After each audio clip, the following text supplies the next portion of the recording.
ஏதோ அனுமான் சாலிசா புஸ்தகங்கிறாரு, அது என்ன அனுமான் சாலிசா? இது அனுமான தினஸ்தோத்திரம்னு வச்சுக்கலாம். சாலிசானா 40, அனுமான பத்தி 40 வருஷஸ். இது துளசிதாஸ் எழுதியிருக்கார். துளசிதாஸ் ஒரு பெரிய பக்தர். அவர் ஹிஸ்டரியை பாத்தீங்கன்னா, அவர் முதல்ல ரொம்ப ஒரு ஆச்சாரங்கள் இதெல்லாம் ஒண்ணும் கிடையாது, ஒரு பாட்டுக்கு லைஃப் குணமாதான். பர்டிகுலர்லி அவருக்கு ஒய்ஃப் மேல ரொம்ப மோகம் ஜாஸ்தி, ஆசை அன்பு எல்லாம் கடந்து மோகம்ன்ற லெவல்ல இருந்தார் அவர். அவர் ஒய்ஃப் ஒரு முறை நான் பிறந்த வீட்டுக்கு போனா இவர் ஓடி போயிட்டார் திரும்பி பின்னாடி. தாங்க முடியல அவர் பிரிவை இந்த மோகத்தினால.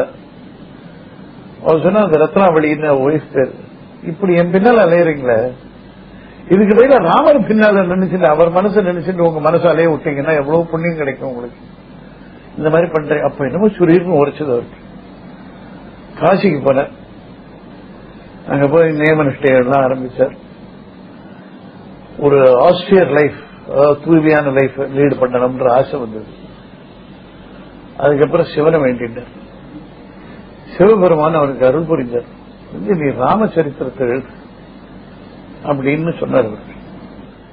அப்படி வந்ததுதான் ராமச்சரித்திர மானஸ் அப்படின்னு.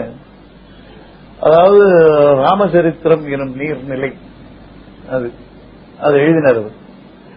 அது வால்மீகி ராமாயணத்திலிருந்து அத்தியாத்ம ராமாயணம் ஒன்று. ராமாயணத்தில் நிறைய இருக்கு, வால்மீகி ராமாயணம் தான் ஒரிஜினல், அதுதான் ஃபேக்சுவல் எடுத்துக்கணும். ஏன்னா அவர் ரிஷி பிரம்மதேவனே அருள் புரிஞ்சு நடந்தது நடக்க போறது எல்லாம் எழுதினார்கள்.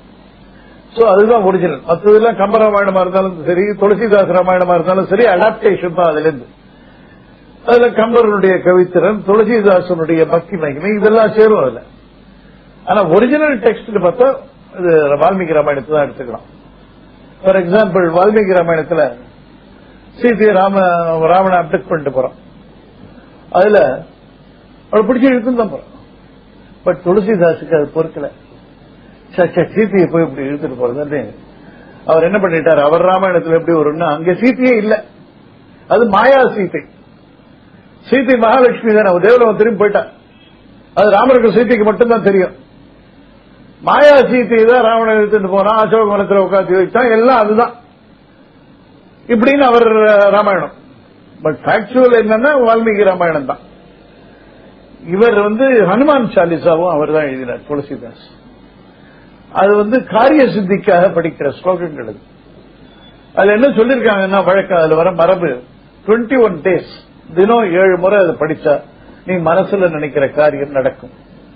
முக்கியமா வியாதிகள் தீர, சில குறிப்பிட்ட காரியங்களில் ஜெயம் கிடைக்க, தைரியம் வளர, இதுக்கெல்லாம் இந்த 21 days ஒவ்வொரு நாளும் 7 முறை அதை படிக்கணும். படிக்கிறதுக்கு முதல்ல 10 நிமிஷம் ஆகலாம், அப்புறம் 5 நிமிஷத்துல வந்துடும். அது ஹிந்தி. இதுக்கு அவ்வளவு மகிமை உண்டு. பிகாஸ் இதுல இந்த ஸ்லோகம் இந்த மாதிரி விஷயங்கள்லாம் ஒண்ணு பார்க்கணும். சொன்னது யார்? அவர் ஒரு பெரிய புண்ணிய புருஷரா இருந்தா அதுக்கு சக்தி உண்டு. இப்ப நீங்களோ நானோ கூட உட்கார்ந்து ஏதோ ஒண்ணு கஷ்டப்பட்டு ஹனுமாரை பத்தி ஒரு 10 ஸ்லோகம் எழுதிடலாம். ஆனா அதுக்கு என்ன, நம்ம யார் சாதாரண ஆள், ஒன்னும் பல தப்புகள் இருக்கிற ஆளுக்கு நம்ம அதுக்கு ஒன்னும் பெரிய இது கிடைக்காது. வேற இந்த மாதிரி பீப்புள் சொன்னது, ஒரு தேவாரம், திருவாசகம், 4000 திவ்ய பிரபந்தம், தேசிக பிரபந்தம், இந்த மாதிரி விஷயங்கள் இதெல்லாம் பெரிய பக்தர்கள் சொல்லியிருக்காங்க, தங்களையே ஈஸ்வரன் கிட்ட அர்ப்பணிச்சவங்க. அந்த மாதிரி பீப்புள் சொல்றதுனால அதுக்கு மகிமை கிடைக்கிறது. அப்படி இந்த துளசிதாசனுடைய ஹனுமான் சாலிசாக்கு ஒரு பெரிய மகத்துவம் உண்டு, ரொம்ப பாப்புலர். இது என்ன சார் யோகா? இப்ப யார பார்த்தாலும் யோகா யோகாங்கிறாங்க. மூச்சை இழுத்து இழுத்து விடுறதானே யோகா சார்? அந்த மாதிரி ஆயிப்போச்சு. தம் கட்டினவன் யோகின்னு ஆயிப்போச்சு. அந்த மாதிரி பார்த்தா இந்த இது இருக்குது, என்ன கின்னஸ் ரெக்கார்ட்ஸ், அதுக்காக சில பேர் இவ்வளவு நேரம் மூச்சு எடுத்தான்னா அவன் ஒரு யோகிய. இதெல்லாம் யோகம்ன்றது இப்போ இது ஒரு எக்ஸசைஸ் மாதிரி ஆயிப்போச்சு. உடலுக்கு நல்லது, யோகம் பண்ணு, உடல் நல்லா இருந்தா கொஞ்சம் உனக்கு மனசும் சாந்தியா இருக்கும் அப்படின்ற மாதிரி யோசிச்சு பண்றாங்க. பட் இதனுடைய கிராஸ் ஃபார்ம்னு வச்சுக்கலாம். யோகம்ன்றது அப்படி இல்ல, தபஸ் மாதிரி. பகவத்கீதையில யோகத்தை பத்தி கிருஷ்ண பரமாத்மா நிறையவே சொல்லியிருக்காரு. அது அவனுக்கு ஒரு ஸ்தித பிரஜனா இருக்கணும்.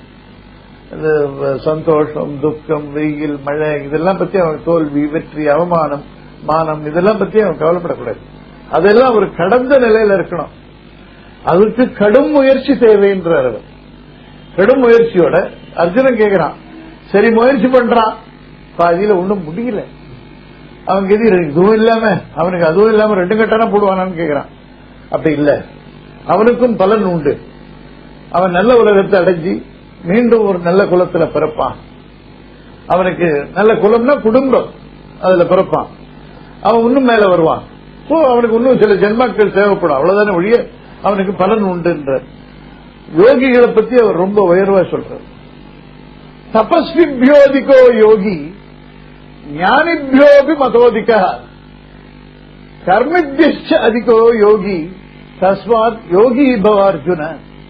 அதாவது தபஸ்விகளை விட யோகி சிறந்தவன், ஞானிகளை விட யோகி சிறந்தவன்.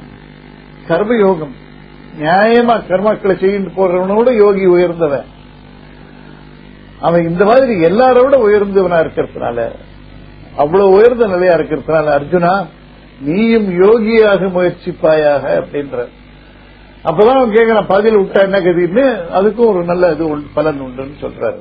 அதனால யோகான்றது இப்ப யோகா கிளாஸஸ் ஏதோ போய் மூச்சு அப்படி கொஞ்ச நேரம் பிடிச்சிட்டு இருக்கணும் உடனே, அது ஒரு கிராஸ் ஃபார்ம். அது பண்றதுனால கொஞ்சம் உங்களுக்கு பிரீத்திங் அதெல்லாம் பெட்டரா இருக்கும். நாரதரால பவர் கட்டு சர்வசாதாரண சார். நாரதர் என்ன இபில வேலை செய்யறாரு? இபில வேலை செய்யறவர்கள் பவர் கட் கொண்டு வந்துருவாருன்றீங்க. சோ இபில வேலை செய்யறவங்க பவர் கட்டுக்காக இருக்காங்கன்றீங்களா? இதுதான் சார் இது. அதாவது சார் ஒரு விஷயம் இருக்கு, அதுல நமக்கு தெரியாத ஒண்ணு கலந்திருந்தா அது தெய்வ செயல்னு நினைக்கிறோம். இப்போ இங்க பவர் கட் ஆச்சு சார், சரி அது ஏன் டீசல் இல்லாம போனோம்? ஜெனரேட்டர் ஆன் பண்ணலாம், டீசல் இல்ல. ஏன் காரணம் என்ன? டீசல் வாங்கி வைக்கல அவங்க, அதான் காரணம். ஏன் வாங்கி வைக்கல? இப்ப நீங்க ஏன் கேட்கிற மாதிரி இது ஒவ்வொன்று நான் கேட்டு போலாம். ஏன் வாங்கி வைக்கல? அவன் சரியா வேலை பண்ணல, நேற்று வரைக்கும் ஏன் இருந்தது இப்படின்னு கேட்டுட்டு போலாம். ஒரு பிளேன் ஆக்சிடென்ட் நடக்கிறது, ஒருத்தர் மட்டும் அதுல போயிருக்க வேண்டியவர் ஏர்போர்ட் வரைக்கும் போயிட்டு வேற ஏதோ காரியமாவோ இல்ல எதையோ மறந்துட்டதுனாலே திரும்பி வர்றாரு, பிளேனை மிஸ் பண்ணிடுறாரு. அவர் தப்பிக்கிறார், ஆனா அதுல இருக்கிற அத்தனை பேரும் செத்து போறோம். ஏன் இந்த ஆள் தப்பிச்சான்? அது ஏன்?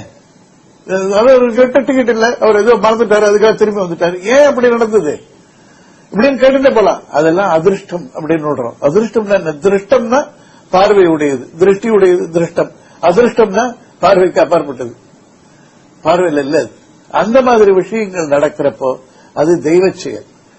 சாஸ்திரத்திலே சொல்லிருக்குது, எதுக்கு நம்மால நிஜமான காரணத்தை கண்டுபிடிக்க முடியலையோ அதெல்லாம் தெய்வ செயல் அப்படின்றத புரிஞ்சுக்கணும். அந்த மாதிரி இது தெய்வ செயல். நம்ம ஒரு வீடு வாங்கினா ரிஜிஸ்டர் ஆபீசர் போய் ரிஜிஸ்டர் பண்றோம், அவங்க பத்திரம் எல்லாம் கொடுக்கறாங்க. நீங்க அந்த காலம் ரொம்ப வசந்த காலம்னு சொல்றீங்களே, அப்ப இந்த ரிஜிஸ்ட்ரேஷன் எல்லாம் இருந்துச்சா? எவன் எங்கெங்க இருக்கானோ அந்த இடம் அவனுக்கு சொந்தம், அப்படித்தானே இருந்துச்சு? அதெல்லாம் கிடையாது. நீங்க சொல்றது ரொம்ப தப்பு. அப்ப இதெல்லாம் ரொம்ப கரெக்டாவே பண்ணிட்டு இருந்தாங்கன்றதுக்கு அர்த்த சாஸ்திரத்திலே இருக்கு. எப்போ எழுதினது, இத்தனை 1000 வருஷத்துக்கு முன்னால. மனுநீதியிலேயும் இதை பத்தி எல்லாம் ஓரளவு வருது, அர்த்த சாஸ்திரத்திலேயும் வருது. அர்த்த சாஸ்திரம் இந்த அட்மினிஸ்ட்ரேட்டிவ் ட்ரீட்டிஸ், அது அர்த்த சாஸ்திரம்னா ஏதோ ஒரு வேதம் கீதம் இல்லது. ஒரு ராஜாங்கத்தை எப்படி நடத்தணும்ன்ற இன்ஸ்ட்ரக்ஷன் அது. இன்ஃபேக்ட் அது எத்தனை பிரிவா பிரிச்சிருக்காங்க தெரியுமா? மெட்டலர்ஜி அதெல்லாம் கூட வருது அதுல. அந்த மாதிரி பிரிச்சிருக்காங்க. மைனிங் இதெல்லாம் கூட ஒவ்வொன்றுக்கு ஒரு டிபார்ட்மெண்ட், எப்படி அதுக்கு யார் ஹெட்டா இருக்கணும் எல்லாம் இருக்காது. அதுல இதெல்லாம் வருது, இந்த பத்திர குறிப்புகள்லாம் ரொம்ப பத்திரமா இருக்கணும் அப்படின்னு. சார் இன்னொன்னு பாத்தீங்கன்னா, இன்னைக்கு இருக்கிற ஒரு லீகல் பிரின்சிபிள் ரெஸ் ஜூடிகேட்டான்னு பேரு. அதாவது ஒரு சப்ஜெக்ட் தீர்மானம் ஆயிடுச்சுன்னா கோர்ட்ல, அதே திரும்பி வந்ததுன்னா அதே தானே டெசிஷன். அதான் அது திரும்பி வந்ததுன்னா எடுத்துக்கூட மாட்டான், இது ஏற்கனவே தீர்ப்பாயின விஷயம். அந்த மாதிரி ரெஸ் ஜூடிகேட்டா அது இருந்திருக்கப்பவே அதை பத்தி சொல்றாங்க. அப்புறம் விட்னஸஸ் எக்ஸாமினேஷன், இன்னைக்கு எவிடன்ஸ் ஆக்ட் இருக்கு, அன்னைக்கு எப்படி இருந்தது விட்னஸஸ் எக்ஸாமினேஷன் அது இருக்கு. இதுல சுக்கிர நீதியில ரொம்ப டீடைல்டாவே கொடுத்திருக்காங்க. ஒரு கேஸ் எப்படி நடத்தணும், ஒரு டாக்குமெண்ட்ஸ் எல்லாம் எப்படி இருக்கணும், டாக்குமெண்ட்ஸ் எல்லாம் ஃப்ரேம் பண்ணி வச்சுக்கணும்னு சொல்லிருக்காங்க அதுல. அதனால நீங்க நினைக்கிற மாதிரி என்னமோ அங்க எவனோ இஷ்டப்பட்டபடி எடுத்துக்கலான்றதெல்லாம் இல்ல, ஃப்ரேம் பண்ணி வச்சுக்கணும்னு சொல்லிருக்காங்க சுக்கிர நீதியில. அதுல ஒண்ணு வருது, பூர்வபக்ஷா ஸ்மிருதா பாதோ திருத்தீயஸ்ட உத்தராத்மகா கிரியகா பாத திருத்தீயஸ்து சதுர்த்தோ நிர்ணயாபிதா. அதாவது ஒரு கேஸ்னா அதுல 4 அங்கம் உண்டு. ஒன்னு முதல்ல வாதி அவன் கொடுக்கிற மனு, 2 அதுக்கு பிரதிவாதி டிஃபெண்டன்ட் அவன் கொடுக்கிற பதில், 3 அந்த கேஸ் நடக்கிறப்ப வர 2 பேரும் சொல்ற விஷயங்கள், அந்த காரியங்கள், 4 அதுல வர ஜட்ஜ்மெண்ட். இது 4 சேர்ந்ததுதான் ஒரு கேஸ் அப்படின்னு சொல்லியிருக்காங்க. இந்த அளவுக்கு அதாவது ஒரு பிளைண்டிஃப் போடுற பிளைண்ட், டிஃபெண்டன்ட் கவுண்டர், அதுக்கப்புறம் ட்ரையல், இந்த கேஸ், அதுக்கப்புறம் ஜட்ஜ்மெண்ட். இப்படி இந்த அளவுக்கு விவரமா சொல்லியிருக்கிறது போய் நம்ம அப்ப ஒண்ணுமே இல்லைன்னு நினைச்ச கூடாது. ரொம்ப சிந்தனையோட எல்லாம் செய்திருக்காங்க. நம்ம இன்கம் டாக்ஸ்ல இன்னைக்கு இன்ஃபார்மர்ஸ் இருக்கான். அதாவது ஒருத்தன் டபாய்க்கிறான்னா அதுல இன்ஃபார்மர் அவன் போய் சொன்னான்னா அவனுக்கு அந்த கலெக்டர் டாக்ஸ்ல அவனுக்கு ஒரு போர்ஷன் கொடுப்பாங்க. இன்னைக்கும் அன்னைக்கு அது இருந்திருக்கு. அவனுக்கு 1/6 கொடுக்கணும்னு போட்டிருக்கான். அப்ப அது இருந்திருக்குன்னு அர்த்தம். இந்த தகவல் கொடுக்கிறவனுக்கு 1/6 இது கொடுக்கணும். டாக்ஸ் என்ன கலெக்ட் பண்றீங்களோ அதுல 1/6 கொடுக்கணும்னு சொல்லியிருக்கான். இன்னைக்கு நிறைய கேஸ் எல்லாம் வருது. Assets disproportionate to the income of the man concerned. அன்னைக்கே அது இருந்திருக்கு. ஒரு அரசாங்க அதிகாரி அவன் பெற ஊதியத்தை காட்டிலும் ரொம்ப அதிகமான வசதிகளை வச்சுட்டு இருந்தான்னா அவனை என்கொயர் பண்ணணும். அந்த அசெட்ஸ் டிஸ்ப்ரொபோர்ஷனேட்டா இருந்தா அதுவும் இருக்கு. அதாவது இந்த மாதிரி விஷயங்கள்லாம் எல்லாம் அன்னைக்கு அட்வொகேட் சிஸ்டம் உண்டு. யாரு அந்த மாதிரி ஒருத்த வைக்கலாம் தனக்காக வாதாடுறதுக்காக அப்படின்னு அதுக்கும் ரூல்ஸ் கொடுத்திருக்காங்க. கெட்ட விஷயங்களும் இருந்திருக்கு. ஊழலுக்கு பனிஷ்மெண்ட் பிரிஸ்கிரைப் பண்ணிருக்காங்க. லஞ்சம் வாங்குற அதிகாரிக்கு பனிஷ்மெண்ட் பிரிஸ்கிரைப் பண்ணிருக்காங்க. நீதிபதி லஞ்சம் வாங்கினா அதுக்கு இன்னும் அதிக பனிஷ்மெண்ட். அதனால அதுவும் உண்டுன்னு. சன்னியாசிகள் தான் எப்படிப்பட்டவங்கன்றதுக்கு உளவாளிகள், அவங்களுக்கு பல வகையான உளவாளிகள் எப்படி அப்பாயிண்ட் பண்ணணும் ராஜாக்கு சொல்லிக் கொடுக்கிறார் டோட்டலி. அதுல சன்னியாசி ஒரு நல்ல உளவாளியா இருப்பான். ஒருத்தர் சன்னியாசி மாதிரி போய் உட்காந்துக்கணும். ஒரு மடத்தை கிரியேட் பண்ணிக்கணும். சிஷியர்கள் எல்லாம் வச்சுக்கணும். காஷாயம் போட்டு அவங்கிட்ட நிறைய பேர் வந்து பேசுவான். கான்பிடென்சியலான விஷயத்தெல்லாம் உணர்வான். அவன் மூலமா நிறைய விஷயம் உனக்கு கிடைக்கும் அப்படின்னு அந்த மாதிரி வேஷம் போடுறதுக்கு இருக்கு. இப்படி பாத்தீங்கன்னா இன்னைக்கு இருக்கிற நல்லதும் சரி கெடுதலும் சரி அன்னைக்கே அதெல்லாம் டீல் பண்ணிருக்காங்க. அதனால என்னமோ இன்னைக்குதான் இதெல்லாம் வந்ததுன்னு நினைக்கவே வேண்டியதில்லை.